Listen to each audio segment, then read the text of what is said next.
Hey witches, what's up and welcome back to another video. If you are new here, my name is Barbie and thank you guys so much for joining me today. Please remember to give this video a big thumbs up and subscribe down below for more crystal and witchy content. So I am starting this brand new series on my channel that's gonna be called How to Spot the Difference, featuring 3 crystals that look very similar to each other. So I can help kind of teach you guys how to spot the differences between these 3 crystals. And I think this will go so well with my fake crystal video series because a lot of the times crystals aren't necessarily being faked, but mostly they're being misidentified. So hopefully this will help you guys learn how to identify crystals that literally look the same. So in this week's video, I'm gonna be teaching you how to spot the difference between Angelite, Celestite, and blue Calcite, because my god, they all look the same. So there's a ton of confusion between these 3 stones. So in this week's video, I will be walking you through key differences between these 3 crystals. This is a great tool for both buyers and sellers. So if you want to learn how to spot the difference between Angelite, Celestite, and blue Calcite, stay tuned and let's get on into the video.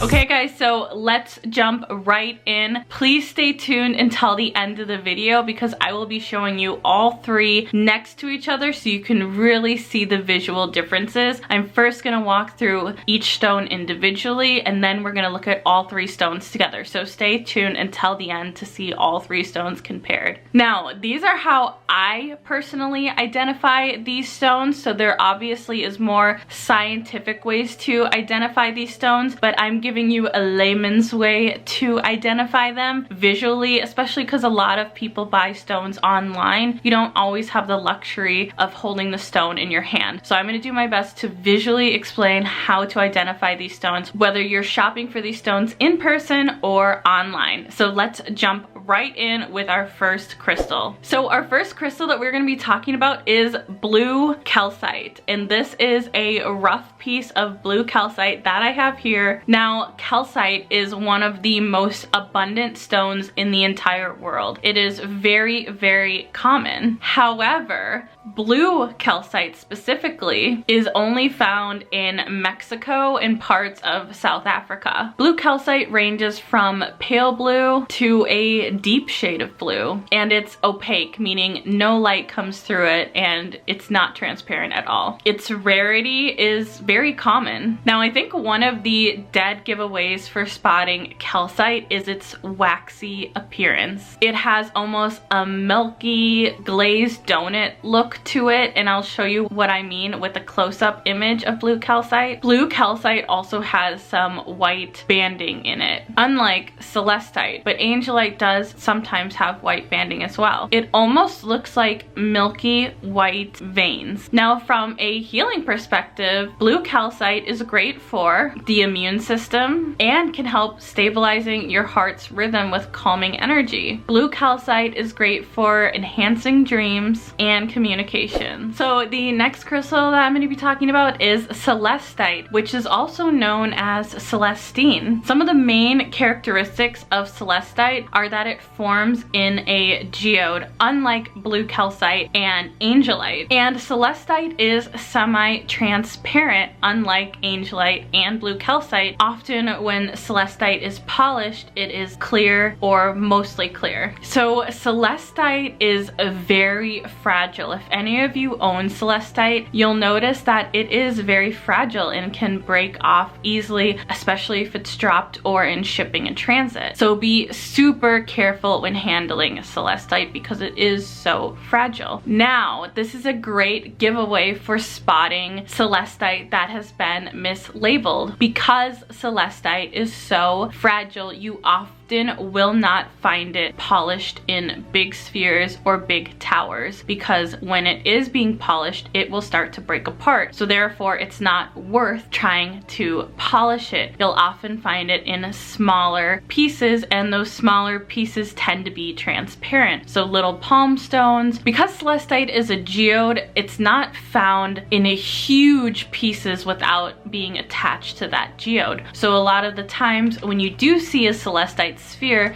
it's often polished with its geode. It's not like a fully polished sphere that you would typically see with other crystals. So I'll put a few pictures so you can see what I'm talking about when I say it's polished in a geode sphere. Now, you won't typically see celestite polished in big, huge towers. A lot of the times that's mostly blue calcite that's been mislabeled as celestite. So if you do see a seller selling big towers or big spheres as celestite, you can pretty much determine that that is actually blue calcite. If you see big pieces, it probably isn't celestite. Plus, celestite is so beautiful in its raw form, it's almost better to buy it raw because it does form in those beautiful clusters, and because it has a geode in beautiful clusters, that's what sets it apart from blue calcite and angelite. So angelite will not form in these clusters like celestite does, and neither will blue calcite. That's the best way to tell visually if it's celestite. So fun fact about celestite, celestite is actually used in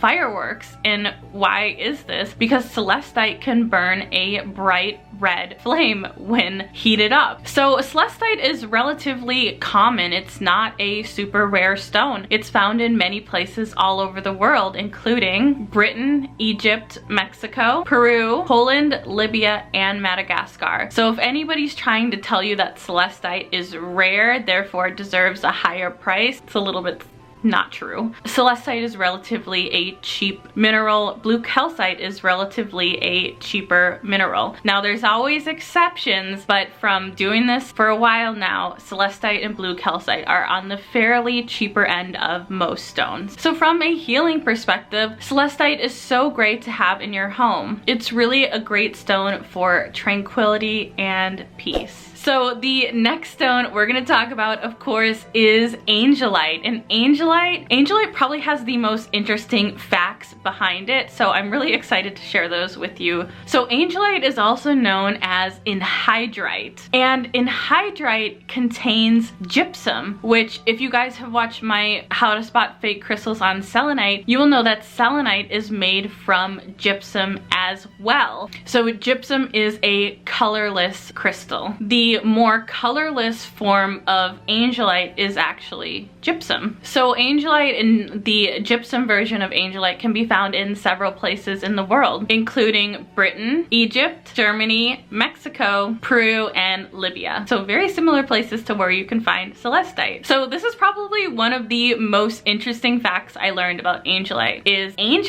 is basically gypsum without water. So never put angelite in water, because what will happen is your angelite will turn into gypsum. So angelite is super susceptible to water. Do not get water on it at all. Angelite is a very soft stone like its counterpart celestite. However, angelite can be polished into spheres and points, and it's not as fragile as celestite. So the blue version of angelite is only found in one place in the world, and that is Peru. The other types of angelite you will find will not be that beautiful blue color. So overall, angelite from a color perspective, it's definitely opaque, so you can't see through it, and the color is almost matte. And what I mean by matte is it doesn't have a high shine like celestite has, kind of more of a glossier shine, and blue calcite has a waxy shine, whereas angelite almost doesn't have a shine at all. However, it does slightly glitter under the light. Now, raw angelite does not grow points like celestite does. Celestite, out of these three crystals, is the only one that forms those points. Angelite can often have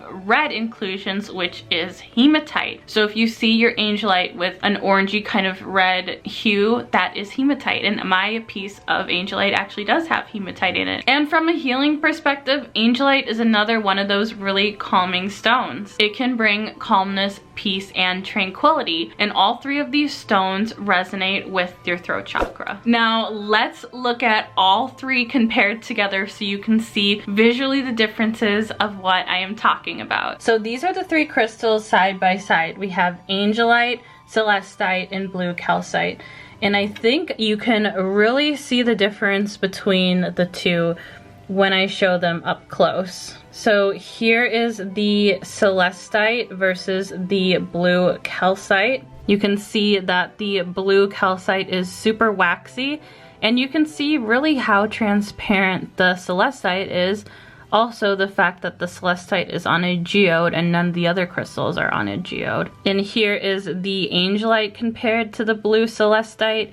You can see how gemmy the Celestite is compared to the Angelite. You can see how matte the Angelite is. There's not high shine, it's not high gloss, and you can see how high shine the Celestite is. And then now comparing the Celestite to the blue calcite. Now in color, these are very similar because both stones also have white in them. You can see with the blue calcite, even right here, how high shine that is, and then how the Angelite is not very high shine at all. But these ones look very similar in terms of color. So that's it for this week's video. I hope you found it really helpful on how to spot the difference between these three crystals. If you guys have any specific questions, leave them in the comment section down below and I'll do my best to get back to you ASAP. So for my next how to spot the difference series, I want to do the difference between Caribbean calcite, blue aragonite, and amazonite because they all look very, very similar and all often get confused for each other as well. And if you guys want to continue to see these upcoming videos, please subscribe to my channel. I am trying to reach 10K by the end of February, which is a really long stretch goal, but please subscribe down below. It would mean the world to me and I appreciate you guys and I love you guys. So thank you again so much for watching. Make sure to give this video a big thumbs up and subscribe down below for more crystal and witchy content, and I will see you guys on the next one. Bye! Before I go, a special thank you to all of my patrons. You keep this channel alive and running. If you're interested in joining my Patreon, I will leave a link in the description box down below. This is a great way to show support to the channel, or if you're looking for additional business advice, I offer this as well. So I look forward to seeing you on my Patreon.